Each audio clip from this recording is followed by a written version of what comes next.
the more that we could be pushing that on the business side to say, beyond revenue and profitability, what is the quality metric? What is the well-being metric? Obviously, employee engagement, many companies measure. Are we measuring the investments in learning that we're putting out there for our people? Even if they are people that end up leaving, if we're improving the future employability of a workforce, surely that's a good business and society metrics.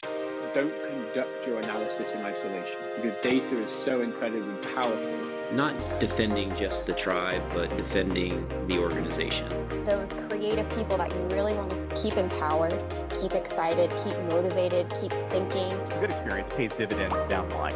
Stereotypes tend to break down in proximity. Welcome to We're Only Human, a podcast about human resources, business, technology, and the workplace. My name is Ben Eubanks, your host, and I'm so glad you're here.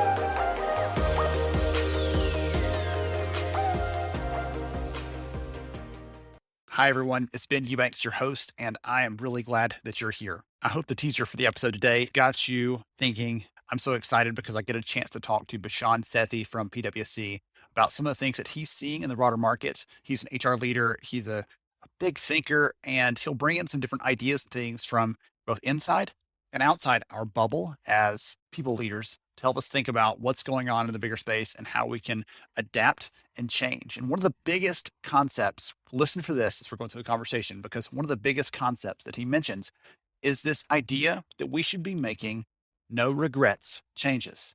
It's no regrets changes and investments in the work we're doing. Essentially, that comes down to we make decisions occasionally and we wonder, was that the right thing? And there are times when we can make decisions, and regardless of what happens long term, we are glad we made that choice because it's going to lead to better outcomes for the people involved in it. So it's going to be a great conversation. I hope you enjoy it. Before we dive into the discussion, here is a quick word from our sponsor. Today's episode is supported by Workplace from Meta. Everybody's talking about the metaverse these days, right? But Workplace from Meta is different. The clue is in the name. Workplace is a business communication tool. It uses features like instant messaging, video calls to help people share information on a day-to-day basis. Think Facebook, but for your company. It's part of Meta's vision for the future of work, a future in which your job isn't just something you do, but something that you truly experience, a future in which we'll feel more present, all together, connected and productive. Start your journey into the future of work at workplace.com/future. That's workplace.com/future. And now let's jump into the conversation with Bhushan Sethi for today's episode. I'm so excited to have you with us and looking forward to another great conversation here. We're going to be talking about the things that we should be prioritizing right now. We're going to talk about some of the things that your business leaders may need from you. You may need you to step up. They may need you to speak up. And so we're going to dive into all those kind of fun things in this discussion. And I'm so excited to have my friend here, Bhushan from PwC. We're going to dive into this conversation, and goodness, I'm ready to take notes myself. I'm so ready to learn from this. So welcome, sir. Glad to have you. Yeah, good to see you again, Ben. The last time you and I saw each other was at a conference in Bermuda. So hopefully the next time we'll see each other will be in person. Yes, that would be a tremendous treat for sure. It doesn't have to be somewhere as nice as Bermuda. I'll take anywhere, but I've been getting back out a little bit, and I bet you have as well. And it's been nice to see people face to face again. All right, before we get into some of the fun stuff that I'd love to grill you with, frankly, I think the questions I want answers to, would you be so kind as take a minute and tell the audience a little bit more about who you are and what you do before we do that, please? Sure. I lead our global people and organization practice here at the firm, which means I work with lots of different companies on really the intersection between strategy and workforce. So, helping business leaders through workforce topics like organizational restructuring and culture and incentives and future of work type topics.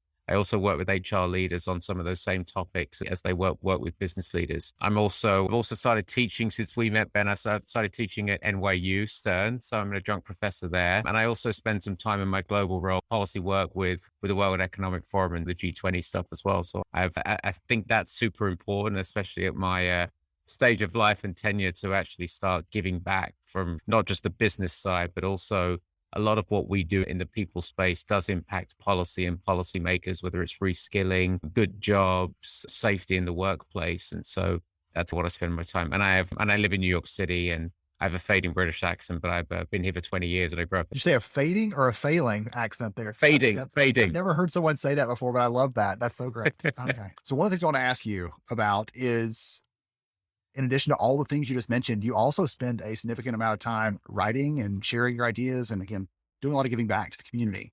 And so one of the things I love to hear from you is I saw a piece recently that you had written talking about the big CEO study that PwC does and talking about some of the findings in there. It was super fascinating. I'll try to make sure and drop a link in the notes, everybody, while you're listening here. Try to drop a link in the notes so you can go check that out if you want to read more on that. But one thing that stood out to me in that is that about 1 in 3 CEOs said that part of their own compensation, their incentives, things like that, are tied to people-related metrics. And I just love to get your take on that. What does that mean for HR's relationship with leadership? And are there any kind of things we can take from that finding there? Yeah, it's potentially not enough. 1 in 3 means 2 in 3 is actually not. Yeah. And so the interesting piece around that data point is we really asked the question because we hear a lot about stakeholder capitalism and that we care about and we value different things. It's not just about analysts and financial outcomes. It's about customers and employees, et cetera, and about obviously increasingly things like climate. So we really put that question to test. So we said, to what extent is your business measuring things differently? And as you said, it was actually 60% actually said we care about employee engagement, people type metrics. 70% said they care about customer type metrics. Something like 40% said they care about kind of ESG type metrics at the business level. We then asked that same question to say, which of these do you embed in your executive scorecards and put compensation at risk for? And then the numbers plummeted. And so for people, it was 1 in 3. For climate, it was even less. For customers, a little bit more. And so what that really tells us is the balance. If we really want to change how work gets done, and if we've learned anything through the pandemic, Ben, about well-being and the importance of safety and the importance of kind of giving people the currency of time and also giving people time to invest in their own learning and all of those important aspects that have driven the Great Resignation and also driven kind of a lot of inequity in our society and polarization in the workplace. If we want to value things differently, all of the other measures around climate and customer and people have to be embedded in the executive scorecard. So it's a good thing that we're talking about and at the business level are looking at those different measures. But as this stuff takes a bunch of time, and until you actually change how executives are compensated, we won't make some of the changes that we should be making and that everyone has been talking about. I know you and I have been talking about for probably the best part of 40 years between us. When I saw the number, I had the same thought that you did. Hey, somebody is. We'll call that a small victory. But at the same time, for everyone that is essentially 2 aren't, where the numbers actually were there, there's the bigger population is not yet doing that. And so I'm thinking for those that are doing it, let us sincerely hope that they start telling their stories and we start highlighting them and seeing the outcomes of doing that. Because the more that happens, the more likely we'll be able to leverage and lever our own leaders to start following that practice, to start adopting that. Because as you said, changing human behavior is hard. We've made a living trying to help people do that better and all the things that are wrapped into that. But there's an opportunity there to really make that a priority. If you say you care about your people, it's very easy to say that. As you said, that the numbers, when they initially said, yes, it's important. Are you doing it? No. Like I won't meet your eye, won't meet your gaze at that point. And it's a human thing, honestly. Yeah. To do that. And I would say the more that HR professionals through processes that we own, like performance management, or at least the custodians of, can push it through that angle to say, we know that we've got to measure the what and the how through performance measurement, through the kind of the annual goal setting at the individual level, maybe the team level. But to what extent can we actually push the concept of a balanced scorecard, which is hardly a new concept? It's older than many people. It first came out in 1992, the balanced scorecard concept. The more that we could be pushing that on the business side to say, beyond revenue and profitability, what is the quality metric? What is the well-being metric? Obviously, employee engagement, many companies measure. Are we measuring the investments in learning that we're putting out there for our people? Even if they are people that end up leaving us, if we're improving the future employability of a workforce, surely that's a good business and a society metric. So the more HR could be pushing the business and finance and technology around the top-down balance scorecards, I think we could be in a better place. Will some of this has to be regulatory driven? Some of this has to be driven out of a crisis. I think the people measures, the measures around well-being and quality jobs are hopefully and safety are probably here to stay. But there'll be some others that it'll take some time for some of these ESG metrics to go mainstream, unless we have significant kind of regulatory compliance changes. We'll be right back to We're Only Human in just a moment. Workplace is a business communication tool from Meta. Think Facebook, but for your company. It's part of Meta's vision for the future of work, a future in which we all feel more present, connected, and productive every day. Start your journey into the future of work at workplace.com/future. That's workplace.com/future. And now back to our conversation with Bhushan Sethi from PwC. One of the things that you talk about a couple different areas there that we have the opportunity to influence. We don't control many of them, but we have the opportunity to influence in a lot of areas. And so I wanted to ask you, because I saw in a recent interview where you covered this spectrum of different things that we could be putting our hands to in terms of focus and attention and effort and transparency from an organizational perspective, pay equality, employee training, like you were talking about, upskilling people. We have all these different buttons we can push, right? Trying to make an impact, trying to serve our people well, but also serve the business at the same time. And I'd love to hear from you. There's such a laundry list, and it's easy to get just overwhelmed by how many things we could be focusing on. Any suggestions or encouragement for the audience listening in on things they should be prioritizing right now? So whether it's HR professionals for the HR function or pushing the business, the old adage, in times of uncertainty and especially in times of crisis, like focus on what you can control from a business context. That's super important. So if your company can invest in reskilling people and lifting the general level of acumen on climate and the extent that climate impacts your business and your products and your ways of working and your individual carbon footprint and behaviors, that's really important on a business level and a societal level. Just like many firms have invested in digital upskilling for their people, probably more for their knowledge workers and less for the essential workers, but firms have done that. Managers have had training when they've become managers. A lot of that management fundamental training now needs to be retaught, because the concept of how to have difficult conversations, how to give and receive feedback, managers are having to do that in a very important way, building trust in a hybrid environment in an inclusive way. And so the more that you can have some of these no regrets moves, things you can control, whether it be training for your organization, whether it be changing work schedules so that you can give people back more the currency of time, looking at your incentive models to say, are they balanced enough? So that's really where I was coming from, to say, where can HR professionals push the business to say, in times of uncertainty, people will remember these things that you do, having a clear narrative on how you're dealing with uncertainty, with rising inflation and interest rates, and how your revenue model might change and what that might mean in terms of potential layoffs, and how do you make those in a humane way with dignity to the extent you can, or can you protect jobs? So that was really the concept behind it. Focus on what you can control, have HR be the conscious and pushing the business to say, let's invest in our people. It's the right thing for our business. People will be more productive. They'll have long memories. If we hit a downturn, we're going to hit an upturn at some point. And it's an important point in terms of reputation, especially for those consumer brands and those where employees are also customers. Yes. But I love that concept of, I think you said no regrets, making no regrets changes there. I think that's a phenomenal way of looking at this, because there are some where we're not sure. Is there a payoff? Is there a payback? But there are some others, you're like, regardless what the outcome is here, we are going to make this decision and we will make it again tomorrow if we could. I think that's a really impressive and powerful way to put that, because for the leaders out there trying to decide, there are times where you have to make a decision and you're thinking, oh, what does this mean for my job if it goes sideways? What does this mean for the future of our company? Is this going to, hey, you know what? In some of those cases, even if this doesn't pay us back immediately and we see the media returns and everyone's cheering our name on the streets, our people are going to be better off and their families are going to be better off because we made that decision. That's an incredible place to be. Wonderful. Okay. For the last thing I want to ask you is, one of the key things we do here at HR Summer School is we try to not just educate the entire population of amazing HR leaders out there, but also to give them some encouragement, some inspiration.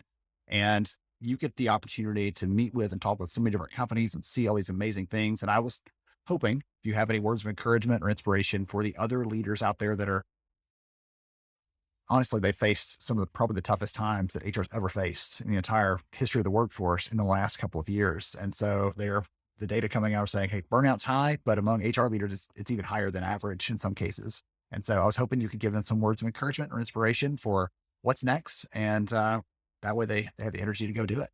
Any Yeah. thoughts? So I would personalize this to say, like, why is it we do what we do? Why I do what I do, and I'm in a privileged position, working in a large organization with lots of different clients, and I have time to invest in learning and giving back. Like, why I do what I do is because I want to be helpful through my talent, my time, and my ability to help companies make their workforces a better way, a better place, a trusted place, better for their business, better for society. The more that you can remember why we do what we do. So if you're an HR professional in an industry, is it because you're trying to represent the voice of the employee? Is it because you're trying to drive more equity in your organization? There's nothing wrong with you waking up to say, what I want to do is actually serve our business better so it can improve its profits and our customers, because we need that to fund what I was describing around equity and good jobs and quality outcomes. So the more that we can remember, like, why is it you wake up every day from a professional sense doing what you do? And if it's to support people, improve business, drive outcome, bring some of your experience to your organization or to other organizations if you do pro bono work or work in your community. So I would just always go back to why you do what you do, and you don't really go far wrong there. And the more that you can encourage your business leaders to go from, like, why is it we do what we do? What's inspiring about the bank and the fact that we can create economic opportunities for our customers? What is the fabulous opportunity if you work in tech that you can actually connect the world and bring kind of information? If you're in manufacturing, you bring products that delight people. And so just connecting back to, like, why is it you do what you do and how you can encourage the business, because that's the important stuff. Everyone's frustrated and burnt out and challenged, and we have so much polarization in our society, Ben. But if you focus on that, you'll remember that there's a ton of value that you can add on the HR side, whether you're in HR or if you're a business person taking on the people issues for your function. I love that's incredible. I was like, that's a master class in finding your purpose and your why, essentially, right there. That's that one answer. And it may be different for different people, and that's totally okay. I don't think there's one way. It doesn't have to be solving, world hunger. It could be something like, I want economic security for my family. I want my kids to be well educated. And that's why I do what I do. It could be many different things. Yes. And I do think HR professionals, Ben, are in a prime position now. You and I have been doing this for a while.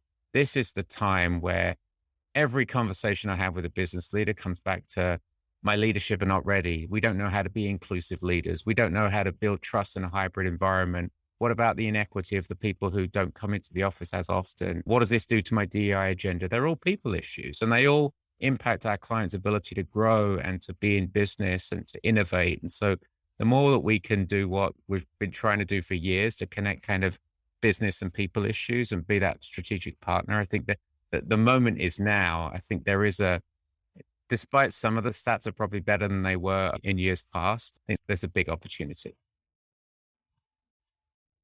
So if everyone else has enjoyed this as much as I have, what is the best way for them to follow you or connect with you? You could follow me on LinkedIn or Twitter. We could include that in the show notes. Check out some of the thought leadership that we've issued at PwC in the research. But I'd also just say that there's a lot of good research out there on these topics. The more people can stay current and engage in the debate. This isn't just about sending out research. There's a ton of great research from lots of different firms and people. I would just say try and consume it and engage in the debate. And the more we can try and address some of these big problems together, I think that's why I participate in things like this, because I think the collective brain is so much more stronger than the individual.